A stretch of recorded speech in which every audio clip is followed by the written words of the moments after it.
Hi, this is Joe again with another review. And since I've been putting this video off for a while, but since we're 2 days away from our pretty infamous anniversary, the day during this video is June 23rd, 2015. And of course, in June 25th is the 6th anniversary of the death of the most famous child molester outside of the Catholic Church, which of course is Michael Jackson. I don't want to get flat for Michael Jackson for that one, but I don't care. He was a child molester. And since it's going to be the 6th anniversary of his death coming up, I figured do a review of the video that took down Michael Jackson. And that was, of course, the 2003 documentary, which took place 6 years before he died, which was uh, conducted by Maureen Bashir. He was narrated and, of course, interviewed Michael Jackson throughout the thing. And of course, this is the video that actually showed Michael Jackson what he was and what he has been. Since he opened, when he bought Neverland, he opened it. Of course, the reason why this documentary was even made it's called Living with Michael Jackson. That's the name of the documentary. And it first aired in Great Britain, and then I think within the same week or a week later, it aired here in the United States because ABC bought the rights to it and aired it here in the United States. And got high ratings. And about 10 days later, it was repeated. Anyway, the documentary Living with Michael Jackson was conducted by Maureen Bashir, and of course, it took place 10 years after Michael Jackson was accused of molesting a 12-year-old kid at the time named Johnny Chandler. Of course, his name has been blacked out over the years. At first, because he signed this confidentiality agreement not to talk about Michael Jackson or him molesting him anymore. So 10 years later, and since was accused of it, naturally Michael Jackson's diehard fans who were like ostrich fans. Remember this, they all kept their hand. The majority of a good chunk of the Michael Jackson diehard fans kept their heads in the sand like an ostrich, pretending that that Michael Jackson was innocent. They were set up by it simply because he paid off $25 million to Joy Chandler to get out of facing criminal charges. And so, of course, over the 10 years, Michael Jackson's credibility has gone downhill. Most likely because, hey, if he was innocent, and most people who have common sense or connected brain cells knew that, hey, if Michael Jackson was innocent, why did he pay off $25 million to his kid? To this kid who, and those allegations in 1993 were bullshit. He should not have. To me, he should not have settled it.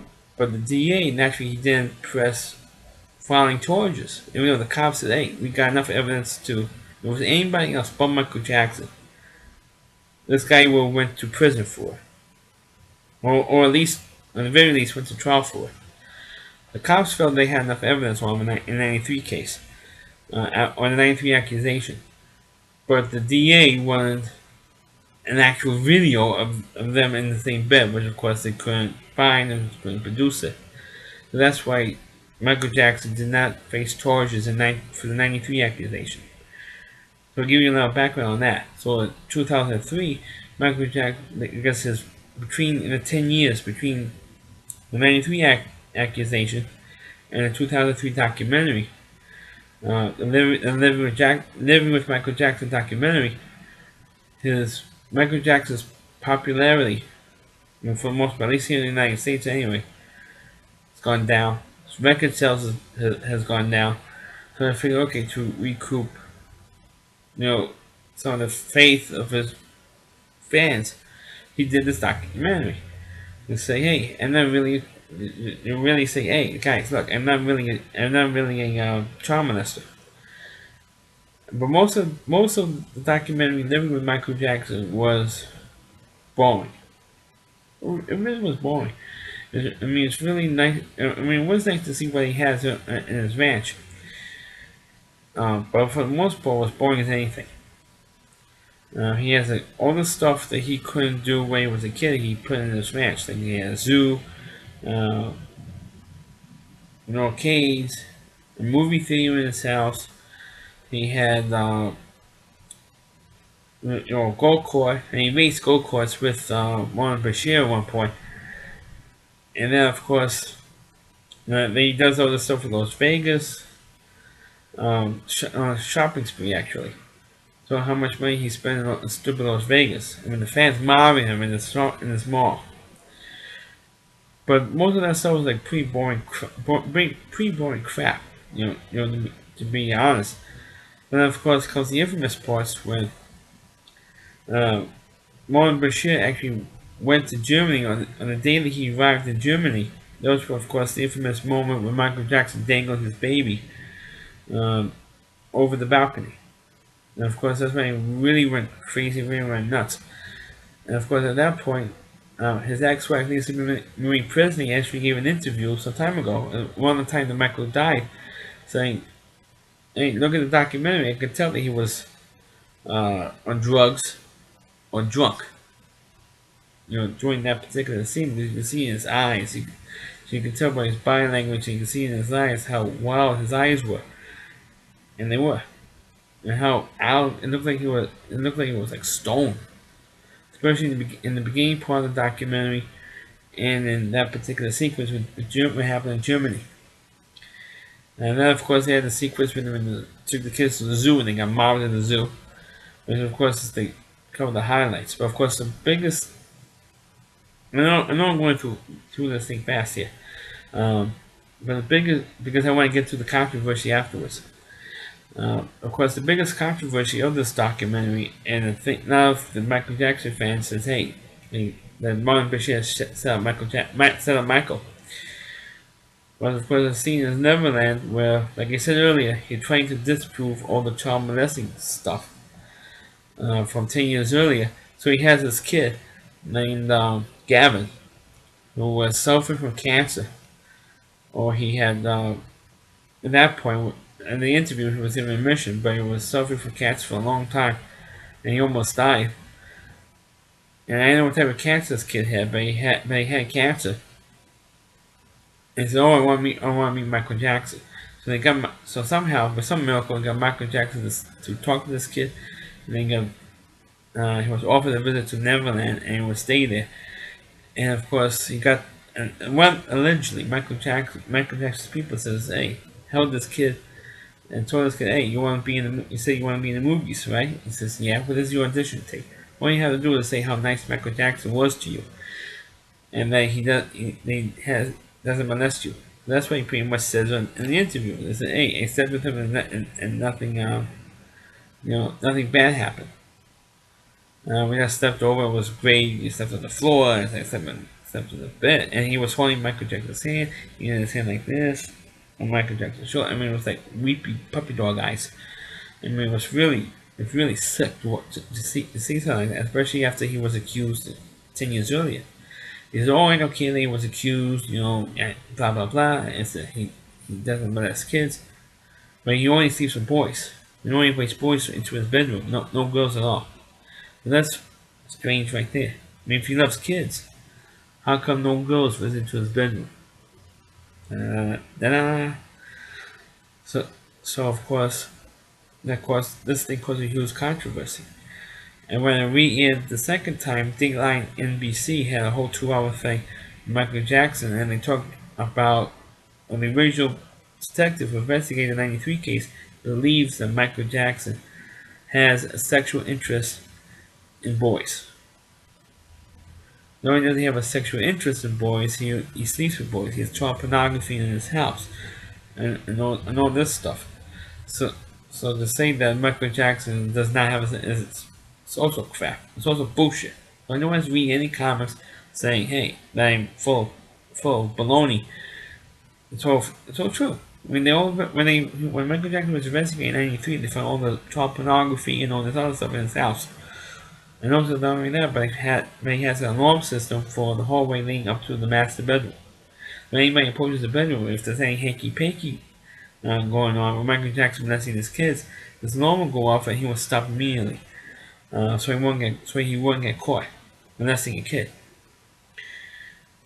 And so because of this controversy um, of the Marwan Bashir documentary, I think it was like 10 days later, Channel on the same week of the replay of the original documentary, Fox Television hosted a thing, the Michael Jackson interview, the footage you were never meant to see, which was Michael Jackson's own video crew videotaped the interviews, and his cameras kept on rolling.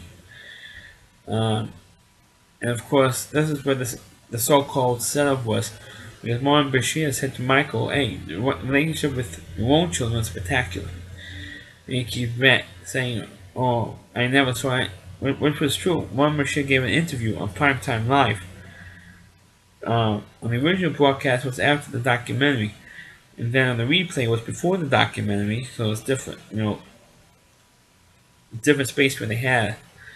And he says he never saw, and Marwan Bashir did admit that he never saw anything funny going on when he was there in Neverland.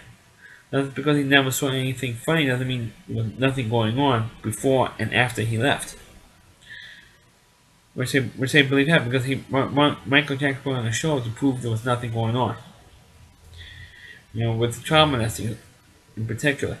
So, like I said, they had a 2 hour to rebut the original documentary, and it was hosted by Maury Povich, and it was a letter where he read a quote unquote letter from Gavin's mother saying that he's wonderful to our family, he's like a member of our own family, and all that stuff. Well, in November of 2003, that's when Gavin accused Michael of molesting him. He molested him during the time that he was allegedly held hostage in Michael Jackson's house. He was followed, but not only was Gavin followed, but his whole family was followed by Michael Jackson's people. So they wouldn't go to the media and tell him, "Hey, Michael Jackson actually molested me," because it's true. I think between the 10 days between the original broadcast of the documentary and then the reboot show, or the rebuttal show, the Michael Jackson interview show, the guy who connected Gavin with Michael Jackson says he's been teased relentlessly by people. "Hey, you're the kid who slept with Michael Jackson, and you did this with Michael, and all this stuff." So I think that's why he felt guilty that, hey, I think he did know that something actually did happen. But the whole timing was off. But the DA in Santa Barbara County, Tom Sneddon, who retired after Michael Jackson had died, because he knows he's not going to be able to prosecute him anymore for child molestation, decided to press charges anyway. And of course he did. And of course the question was how was Michael going to get off on this thing?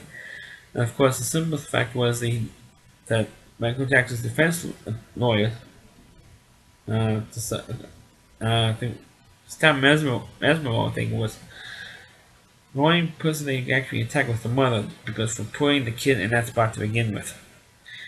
And of course was the best defense to go for.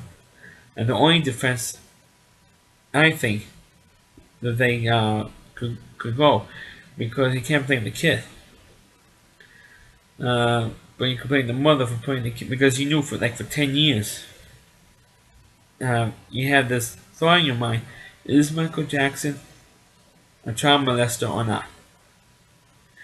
And any parent who puts their kid in Michael Jackson's house during those 10 years, I feel, is responsible for putting the kid in bed with a child molester. And because they figured they'd probably get money out of Michael, like the '93 accuser did. That's probably why Michael, and I feel that's the main reason why Michael Jackson got off on those charges in his 1995 trial. But just before the trial started, they had another documentary called Michael Jackson's Secret World, and you see how really screwed up Michael Jackson really is. What a sick, twisted human being Michael Jackson is, or should I say about how Michael Jackson was, how twisted a person he was. And of course he went to trial, and of course he could no longer be with other kids anymore, um, because of the trial. So even though he got off, he moved out of uh, Neverland. He never lived. He stayed in Neverland for a little bit after the trial, and then he permanently moved out of Neverland. Neverland was in shambles. He was in debt for the property. I don't know how he could be in debt of the property of Neverland if he owned this free and clear. And I believe he owned it free and clear. And so how can he be in debt for that property? I don't understand that. But 4 years after the trial ended, on June 25th, 2009, the same day that Farrah Fawcett also died, because she died earlier in the day, um, Michael Jackson had died. As a matter of fact, he died around like 5:30 Eastern time. Well, the news came out. Like I think it was like 5:35 or 5:40 p.m. Eastern time. The news actually came out that Michael Jackson had died. The reason why I know the dates or the time exactly was because I was happened to be watching the local Fox News, not the Fox News channel, but a local Fox affiliate channel, WNYW Channel 5 here in New York City, and they had a report from TMZ. There was a guy named Dax who works for the um, gossip news show and website TMZ. He was given a TMZ report on Michael Jackson being in the hospital, because we knew he was in the hospital. We just didn't know that he died. And he was given a report, and people were yelling. It's like a newsroom. If you've never seen the show TMZ, it's like a newsroom. And people were yelling, Michael Jackson died. Somebody was yelling, Michael Jackson had died. And Dax turns around like this and says, well, let's say it this way. Is it, he died? Is he dead? Is it confirmed? And somebody said, yeah, it's confirmed. Michael Jackson died in the hospital. He died of cardiac arrest. And it says, yeah, it's confirmed. Michael Jackson had died. Breaking news, folks. Michael Jackson is dead. And the so-called king of pop died. He's dead. And that news came out about 40 or 45 minutes before the national broadcasters came out. I'm talking about ABC, NBC, CBS, CNN, Fox News, before all those other networks. TMZ reported it first, about 40, 45 minutes before everybody else.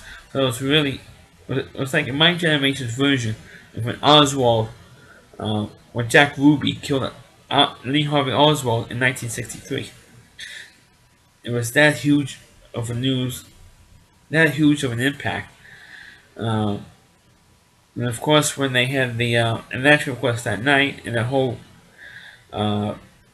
weekend, actually, they had on the whole week. Really, they had all shows with about Michael Jackson exploring his life, and just about all those shows were pretty much positive. I mean, now I'm the one. I mean, they did make references to his trial. Very few of those hours and hours of the shows mention the fact that Michael Jackson was charged twice, was accused twice, but only went to trial once of molesting a kid. He was accused twice of molesting a kid, only went to trial once, and they didn't want to bring any of that stuff up because they wanted to make positive about his musical career, but when he was a kid with the Jackson 5 and with his Thriller album, they want to be positive. But you know, for the most part, and they actually had Morton Bashir on ABC. He was working for ABC at the time, and he wanted to apologize for the video he made in 2003. And he wanted to assure that he never saw anything. He apologized to the family. He apologized to everybody. To everybody. um, for that documentary. But it was in the but I felt the Martin Bashir was in the right. He did capture what Michael Jackson was in that documentary, and that was a child molester. Now, even though that video was the basis of Michael Jackson's trial 2 years later, but or which occurred 2 years later, um, but that video actually what did bring down Michael Jackson, and what I was glad of was that he was finally brought to trial uh, for molesting a kid, because I felt I didn't know how I felt with the '93 case, because he did pay off the kid, and the kid and they all the stuff came out of the kid was on the kid's family was looking for money and all that stuff. But my personal opinion is, if he was innocent, he would not pay the kid off. That's how I feel about it. I mean, if I was accused of something, I will fight it. Well, that's my review of of Living with Michael Jackson video. Please click on the video. Please rate it. Feel free to comment on. Please subscribe to my channel, and please forward this video onto your Facebook pages. And also check out some of my other videos on my YouTube channel and on RowdyC.com. Thanks for watching. Catch you next time.